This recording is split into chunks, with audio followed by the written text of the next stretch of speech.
I forgot to start the recording. I just started the recording. कोई बात, वैसे हमने कोई नया थ्योरी तो पढ़ा नहीं. अच्छा, और बोलो बेटा. सर इस क्वेश्चन में ऐसे नहीं देख एफ इक्विवेलेंट से नहीं देख सकते. एफ इक्विवेलेंट बेटे इतना दूर दूर रखे के लिए एफ इक्विवेलेंट नहीं इस्तेमाल होता है ना. Okay F sir. इक्विवेलेंट के लिए क्या होना चाहिए? Distance between lens and mirror must be negligible. For F equivalent formula, distance between of lens and mirror must be negligible.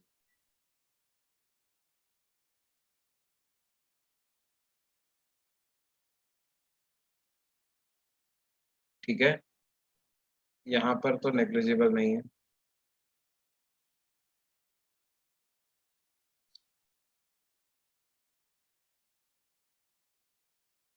Part 1 का F14 देखिए, ये क्या है बेटे? F14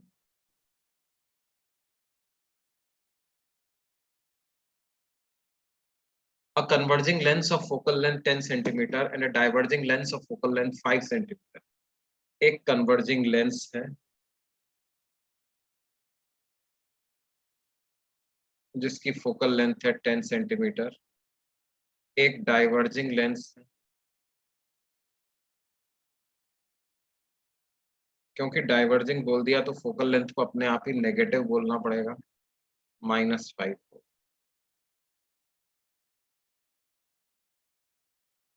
अभी क्या है? आर प्लेस 5 सेंटीमीटर एक दूसरे से 5 सेंटीमीटर की दूरी पर रखे. With their principal axis coinciding, a beam of light traveling parallel to the principal axis and having a beam diameter of 5 mm is incident on the combination. Beam diameter इसका कितना है? 5 mm. ठीक है, बहुत छोटा है, लेकिन मैं यहाँ पर सिर्फ डायग्राम को समझ पाने के लिए बड़ा बना रहा हूँ. 5 mm दिया हुआ is incident on the combination, show that the emergent beam is parallel to the incident one. तो देखो क्या होगा, ये कॉन्वेक्स लेंस 10 सेंटीमीटर दूर वाले पॉइंट की तरफ इन रेस को कन्वर्ज करवा देगा, कुछ ऐसे.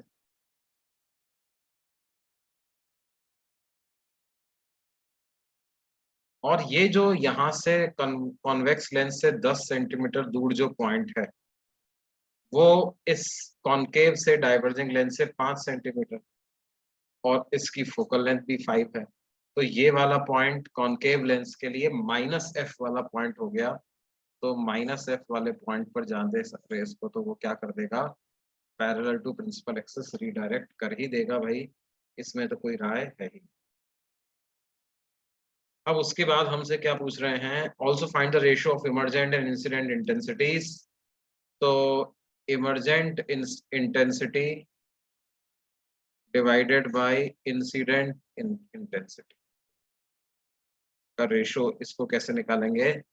देखो पावर तो सेम है, तो power upon area of emergent beam divided by power upon area of incident. तो ये हो जाएगा area of incident beam divided by area of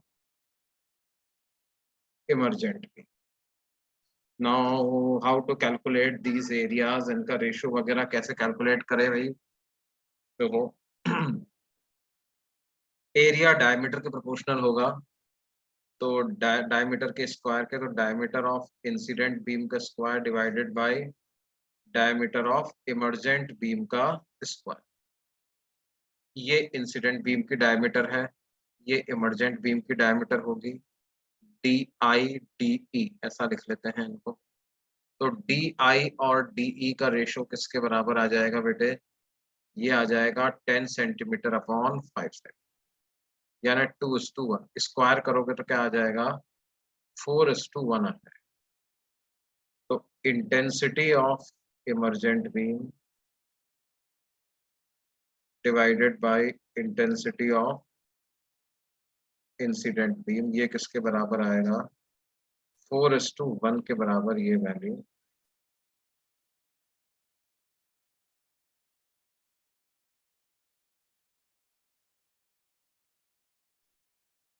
और बोलो बेटे।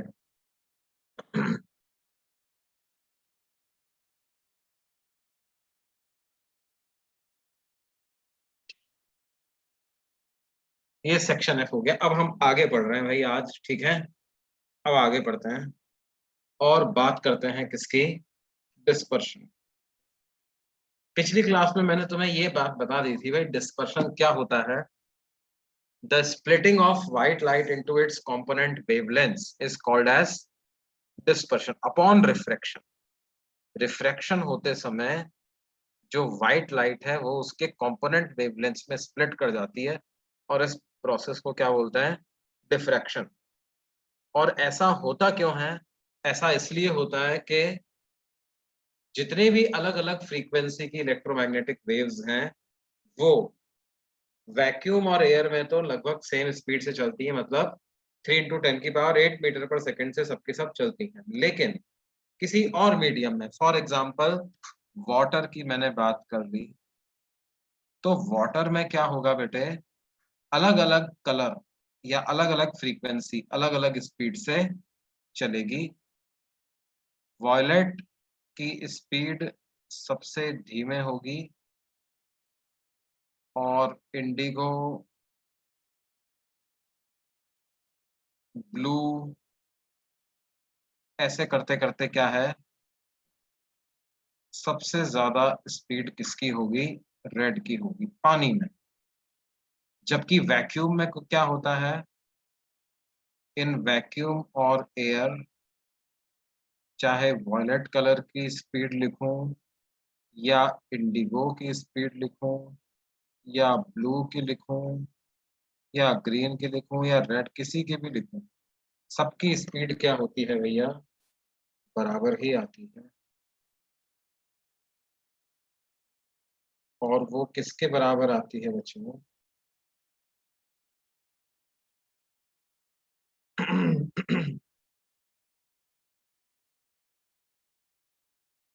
और वो किसके बराबर आती है, सी के बराबर वो वैल्यू। अच्छा, हमने एक बात और कही थी, रिफ्रैक्टिव इंडेक्स ऑफ वाटर की क्या डेफिनेशन होती है, ये होती है c divided by speed in water. अब वाटर में तो भैया वॉयलेट की स्पीड अलग है, इंडिगो की अलग है, ब्लू की अलग है, रेड की अलग है। इसका मतलब refractive index of water will be different for different colours.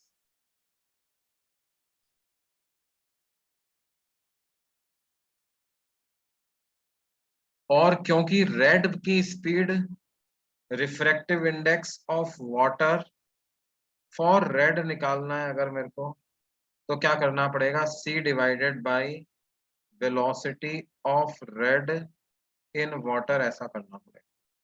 और ध्यान दो, velocity of red in water सबसे ज्यादा है, इसका मतलब refractive index of water for red सबसे कम होगा। और वॉयलेट कलर की वाटर में वेलोसिटी सबसे कम है, इसका मतलब रिफ्रैक्टिव इंडेक्स वाटर का वॉयलेट के लिए सबसे ज्यादा होगा। Refractive index of water for violet colour ये सबसे ज्यादा होगा, refractive index of water for indigo उससे कम होगा। और ऐसे चलते चलते सबसे कम वाटर का रिफ्रैक्टिव इंडेक्स किसके लिए आएगा, रेड कलर के लिए। इनफैक्ट एक साइंटिस्ट भी हुए, कॉची, और उन कॉची साइंटिस्ट के नाम पे एक फॉर्मूला है, कॉचीज फॉर्मूला, जो कि वेवलेंथ और रिफ्रैक्टिव इंडेक्स में एक रिलेशन भी इस्टेब्लिश करता है। वो कहता है कि रिफ्रैक्टिव इंडेक्स किसी भी मीडियम का, refractive index of any medium for wavelength lambda इस फॉर्मूले से दिया जाएगा, a plus B by lambda square.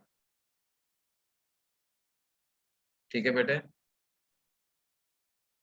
जैसे जो वैक्यूम अगर होता है, फॉर वैक्यूम या एयर, ये जो कांस्टेंट है बी, इसकी वैल्यू 0 हो जाती। बाकी मीडियम्स के लिए इसकी वैल्यू 0 नहीं हो पाती।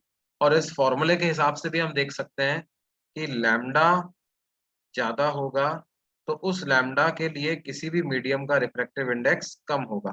रेड की वेवलेंथ सबसे ज्यादा होती है, तो रेड के लिए वाटर का वेवलेंथ रिफ्रैक्टिव इंडेक्स सबसे कम होगा। वॉयलेट की वेवलेंथ सबसे कम होती है, तो वॉयलेट के लिए वाटर का रिफ्रैक्टिव इंडेक्स सबसे ज्यादा होगा।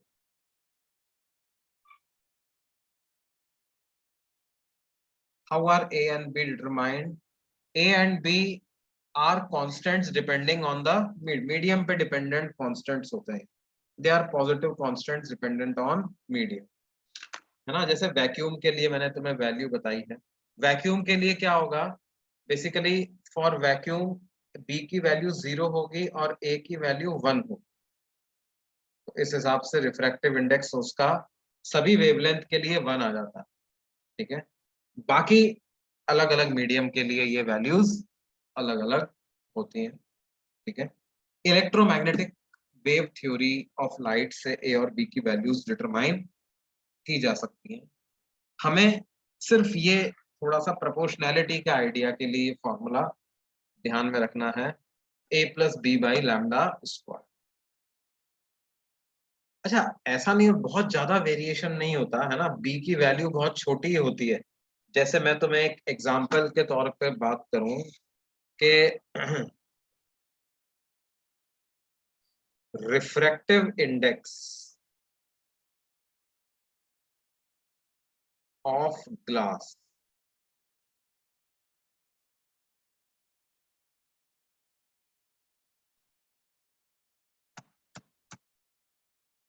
रिफ्रैक्टिव इंडेक्स ऑफ ग्लास, और फॉर वेरियस कलर्स की अगर मैं बात करूं, तो जैसे रेड के लिए कितना होगा, येलो के लिए कितना होगा, वॉयलेट के लिए कितना होगा, एक आध थोड़ा बहुत एग्जांपल जैसे तौर पे अगर मैं दूं, तो रेड के लिए सबसे कम होता है, येलो के लिए थोड़ा ज्यादा, वॉयलेट के लिए ये सबसे, इस प्रकार स्लाइट वेरिएशन वेवलेंथ के साथ आता है।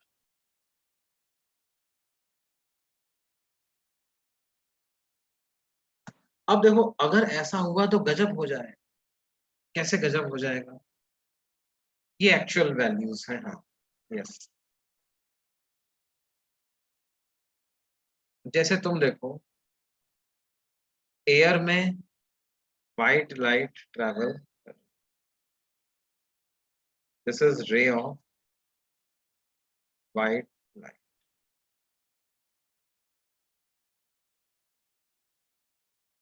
और एयर से ग्लास में जाती,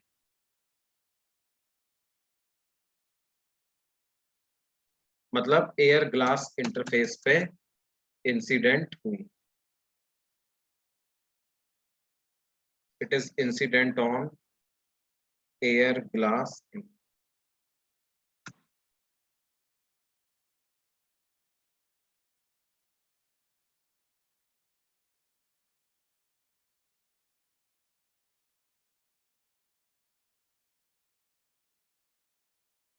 incident on air glass interface at some angle.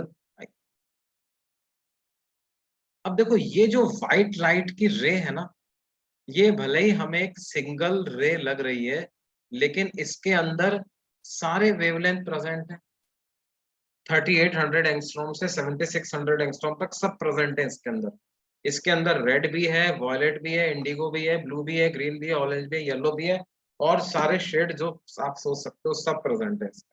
जो भी आंख से दिख सकता है वो सब प्रेजेंट। अब क्या होगा, आप अपन पता लगा सकते हैं भाई ग्लास में जाने के बाद क्या होगा, तो कितने एंगल पे जाएगी। तो हम क्या करते हैं, स्नेल्स लॉ ही तो लगाते हैं।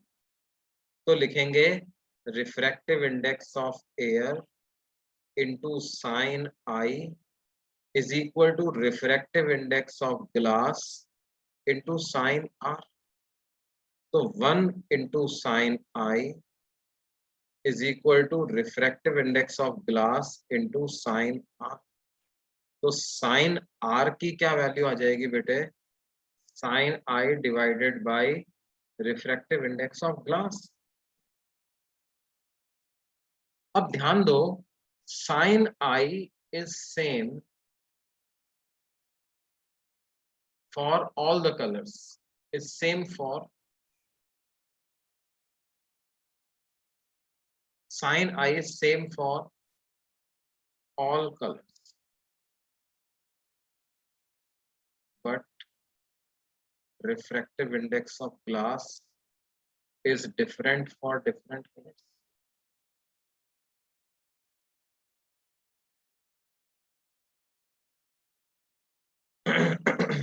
रिफ्रैक्टिव इंडेक्स ऑफ ग्लास सबसे ज्यादा किसके लिए है? रेड के लिए। इसका मतलब, sorry, refractive index of glass सबसे ज्यादा किसके लिए? वॉयलेट के लिए। Refractive index of glass Ng is maximum for violet। इसका मतलब sin R and R will be minimum for violet।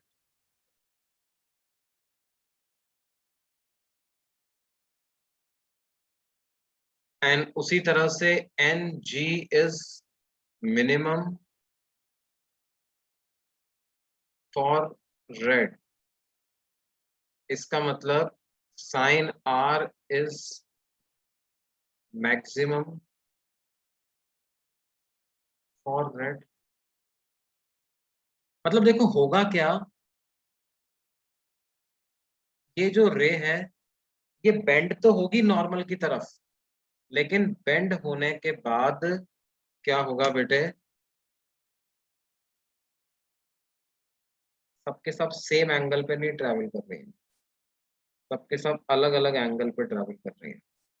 ये जो एंगल ऑफ रिफ्रैक्शन बनेगा ये सबसे कम किसके लिए बनेगा? वॉयलेट के लिए। और सबसे ज्यादा किसके लिए बनेगा? रेड के लिए, राइट। तो ये वाली जो रे यहां से निकली है ये कौन सी होगी? ये वॉयलेट। और ये जो होगी ये रे कौन सी होगी? ये रेड होगी। और इसके बीच में सारी वेवलेंथ प्रेजेंट होंगी in increasing order of their wavelength, red से वॉयलेट जाते समय। ठीक है, ऐसा, अच्छा ध्यान दो, ऐसा नहीं होगा सिर्फ 7 लाइन मिलेंगी, एक कंटिन्यूअस बैंड मिलेगा। We will obtain a continuous band, right. कोई ऐसा डिस्क्रीट लाइंस नहीं मिलेंगी अपने को कि भाई कुछ चुनिंदा लाइंस मिलेंगी। We will obtain a continuous band of raise.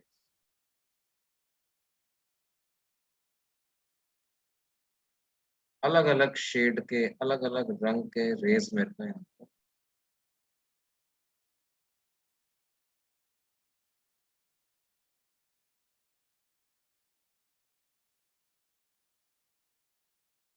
ठीक है, और ये जो एंगल बन रहा है ना बच्चों, कौन सा एंगल? ये वाला एंगल, वॉयलेट और रेड के बीच का है, दिस एंगल।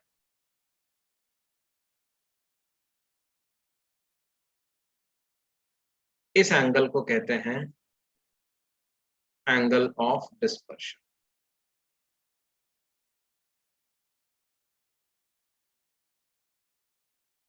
इस एंगल को क्या कहते हैं? Angle of dispersion. और ये पूरा एंगल जो होगा ये क्या होगा? ये refract, angle of refraction for red है, and this one right here is angle of refraction for violet.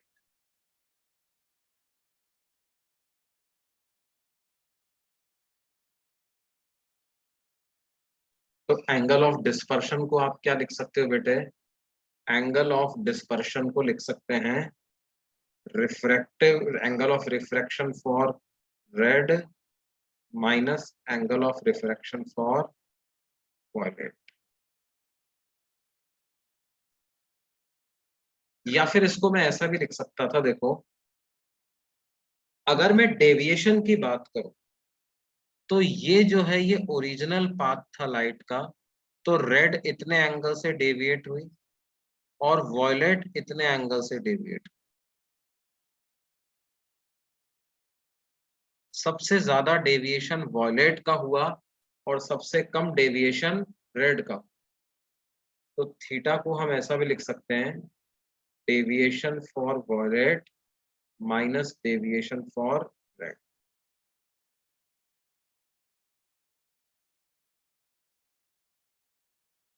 ये जो पूरा एंगल है ये क्या है, डेविएशन फॉर वॉयलेट, और इधर जो एंगल बना रहा हूं ये क्या है बेटे, डेविएशन फॉर रेड।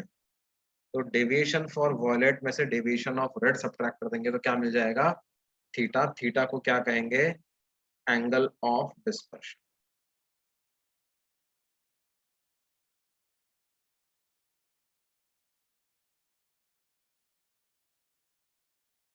अच्छा, ये डिस्पर्शन समझ में आया भाई, क्यों हो रहा है, क्यों होता है ऐसा, इसका कारण समझ में आया सबको।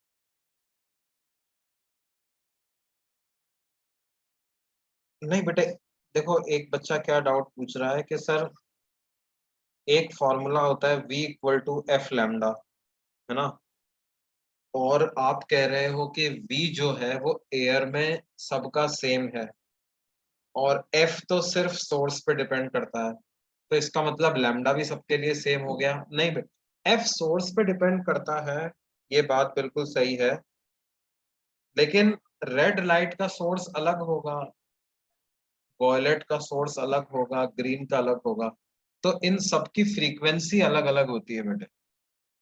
रेड की फ्रीक्वेंसी अलग होती है, वॉयलेट की फ्रीक्वेंसी अलग होती है, सबकी फ्रीक्वेंसी अलग अलग होती है ना। एक ही सोर्स सारी लाइट जनरेट नहीं कर सकता एक्चुअली, है ना।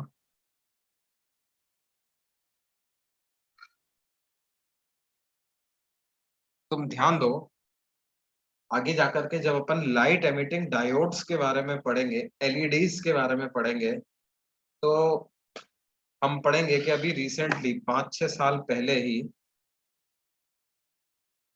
दो जापानीज साइंटिस्ट थे, उनको ब्लू एलईडी की इन्वेंशन के लिए नोबेल प्राइज मिला था। And red green blue are three primary colours जिनसे मिलकर के व्हाइट लाइट जनरेट होती है। तुम ध्यान दो, मार्केट में पहले व्हाइट एलईडी बल्ब्स नहीं आते थे, है ना। व्हाइट लाइट का सोर्स अगर अपने को घरों में चाहिए होता था तो अपन ट्यूब लाइट यूज करते थे, but recently white LED bulb आ गया है और वो enormous amount of energy save करता है। ये व्हाइट एलईडी का बल्ब तभी ही हम डेवलप कर पाए जब हमारे पास ब्लू एलईडी बनाने की टेक्निक आई, या ऐसे लाइट, ऐसे डायोड्स की खोज हुई जो कि ब्लू लाइट भी एमिट कर सकते हैं। ध्यान दो, सबसे पहले जब लाइट एमिटिंग डायोड्स की खोज हुई तो सिर्फ रेड और ग्रीन एलईडी ही लोगों के पास थी, मतलब ऐसे मटेरियल कंस्ट्रक्ट नहीं कर पा रहे थे, सिर्फ ऐसे ही मटेरियल कंस्ट्रक्ट कर पा रहे थे जो या तो ब्लू लाइट एमिट, या तो रेड लाइट एमिट करते हैं या ग्रीन लाइट एमिट करते हैं। तो सिर्फ रेड और ग्रीन से मिलाकर के व्हाइट जनरेट नहीं किया जा सकता। रेड ग्रीन और ब्लू ये प्राइमरी कलर्स हैं, ये तीनों अगर मिल जाएं, इन तीनों को फिक्स अनुपात में अगर अपन रखें तो उससे व्हाइट लाइट जनरेट हो जाए। तो व्हाइट लाइट का सोर्स लाने के लिए हमारे एक रोड़ा अटक रहा था। क्या रोड़ा अटक रहा था? ये ब्लू एलईडी हमारे पास नहीं थी। तो रिसेंटली कुछ साल पहले, हालांकि ब्लू एलईडी की खोज तो खैर बहुत साल पहले हो गई, लेकिन ये तुम्हें पता है कि क्योंकि कई सारी डिस्कवरीज पेंडिंग होती हैं, वेटिंग लिस्ट में होती हैं, तो अभी लेकिन कुछ 4-5 साल पहले ही दो जापानीज साइंटिस्ट थे, वो नाम मेरे दिमाग से उन साइंटिस्ट का निकल गया है, लेकिन जापानीज साइंटिस्ट थे, उनको ब्लू एलईडी की खोज के लिए नोबेल प्राइज मिला था। और ये ब्लू एलईडी की खोज Nakamura, one of them was Nakamura.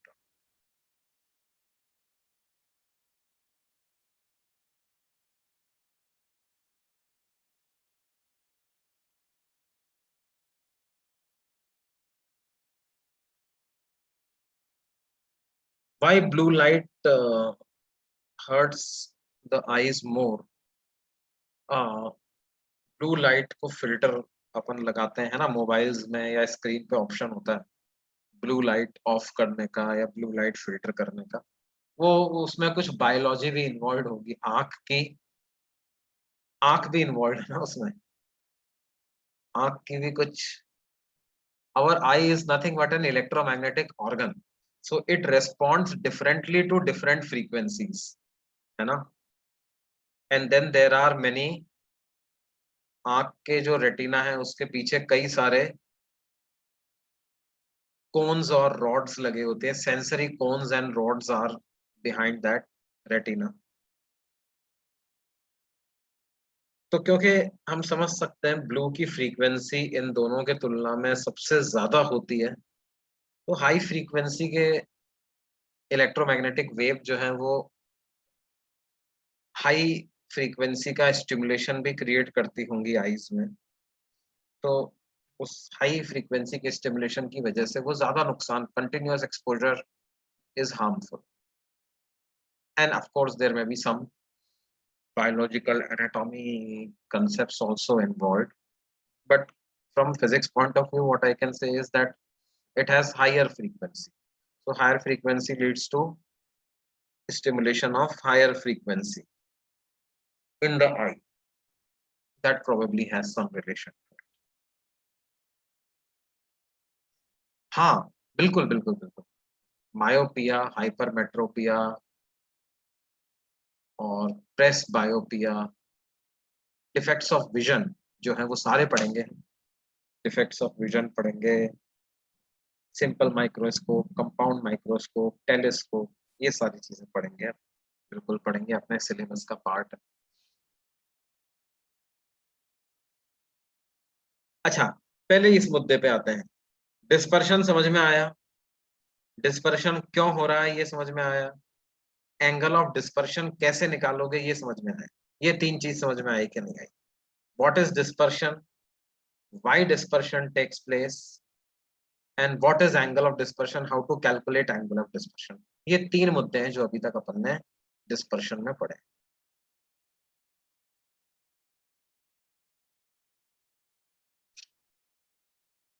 अगर ये तीन चीजें तुमको समझ में आई हैं, तो अब मेरे इस सवाल का जवाब तुमको देना होगा क्या, कि अगर हमारे पास एक parallel glass slab, if we have a rectangular glass slab,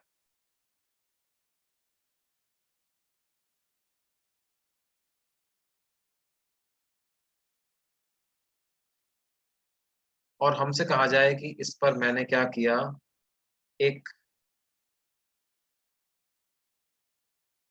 white light की रे इंसिडेंट कर दी, तो क्या इमर्जेंट बीम जो होगी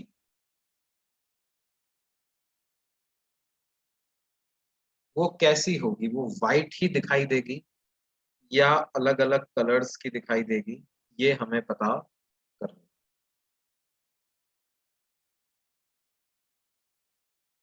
अब देखो क्या होगा, डेफिनेटली रे बेंड तो होगी, it will bend, right, and it will bend towards the normal,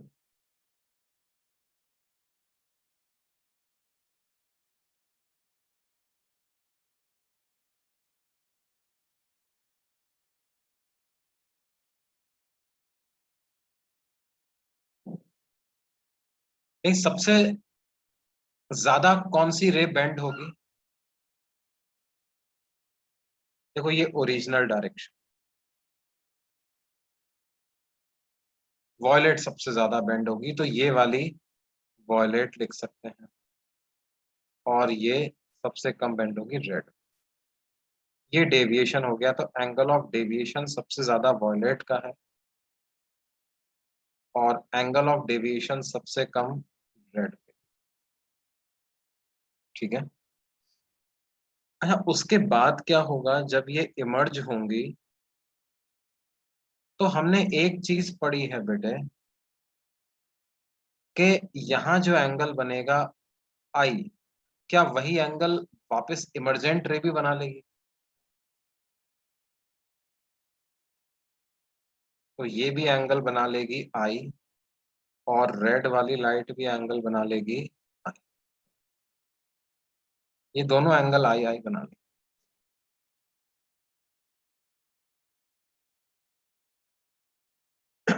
तो देखो होगा क्या, भले ही तुम्हें ऐसा लग रहा हो कि सर ये वॉयलेट लाइट अलग जगह से निकल रही है, रेड लाइट अलग जगह से निकल रही है, और इनके बीच में बाकी रेज भी अलग अलग जगह से सबकी सब निकल रही हैं, लेकिन एक बात पे ध्यान दो कि are all of them parallel to each other?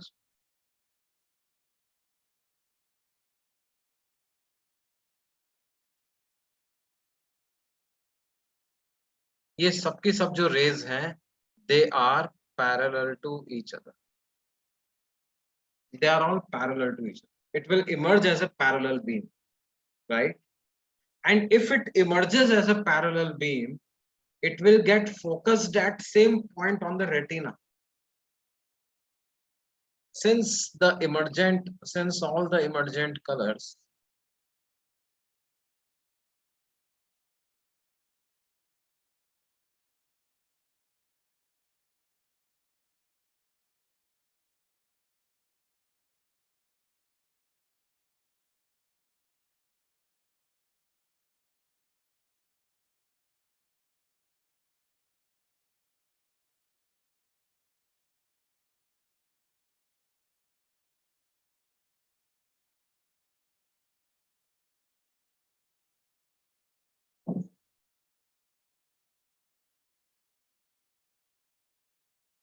they will emerge as a parallel beam and will be focused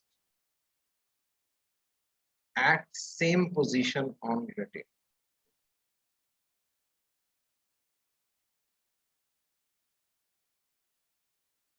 And it will emerge white. It will appear white. Emergent beam भी कैसी अपीयर करेगी बेटे? White ही नजर आएगी। It will emerge white, it will appear white. ठीक है। तो ये पैरेलल ग्लास स्लैब जो है, उससे हम डिस्पर्शन को देख नहीं सकते। Dispersion can not be observe through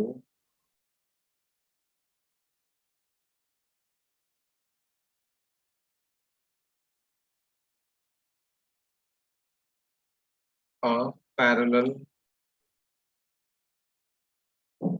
glass. एक पैरेलल ग्लास स्लैब के थ्रू डिस्पर्शन हम ऑब्जर्व नहीं कर सकते। तो कैसे करेंगे? प्रिज्म से डिस्पर्शन ऑब्जर्व किया जा सकता है। प्रिज्म पे अगर हम व्हाइट लाइट भेजें, तो प्रिज्म जो है वो अलग अलग, वो कुछ ना कुछ डेविएशन प्रोड्यूस करेगा, है ना? जैसे स्मॉल एंगल्ड प्रिज्म की बात करें, small angled prism and near normal incident raise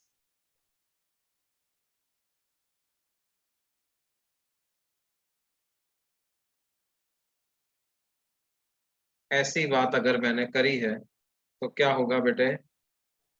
छोटा एंगल का प्रिज्म ले रहे हैं अपन,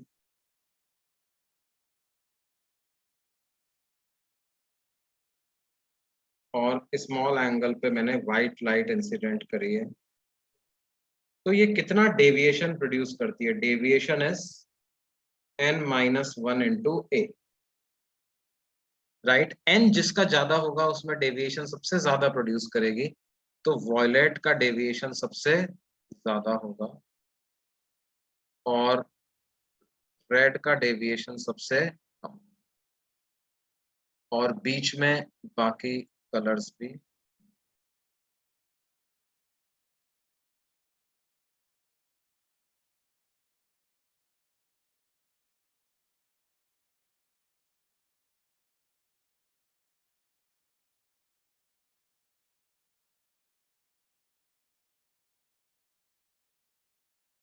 ठीक है, प्रिज्म से डिस्पर्शन देखा जा सकता है। इसको क्या करो आप, इसको किसी स्क्रीन पर गिरा दो, इन सबको किसी स्क्रीन पे गिरा दो, तो क्या होगा? अलग अलग जगह पर अलग अलग कलर बनता हुआ हमको दिखाई दे। रेटिना पर ये सब रेज अलग अलग जगह पर फोकस। ये बात समझ में आती है बच्चों?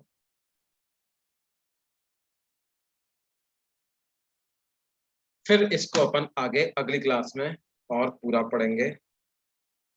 अभी के लिए हम इतना ही पढ़ते हैं।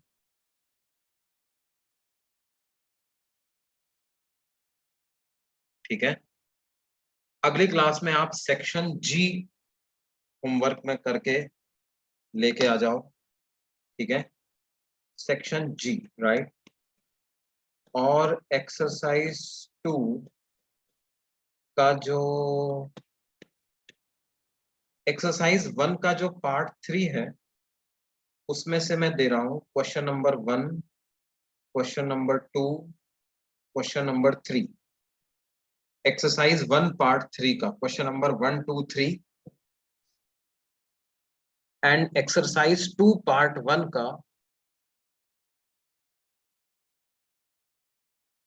क्वेश्चन नंबर 1, 2, 3, 4, 5, 6, 7, 8, 9, 10, 11 और 12,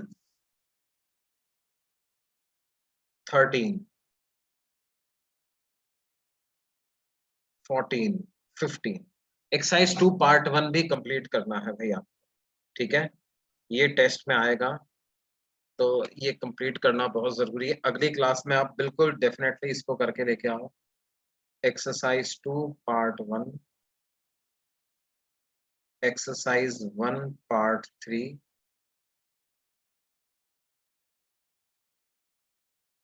वो हो जाएंगे आपके।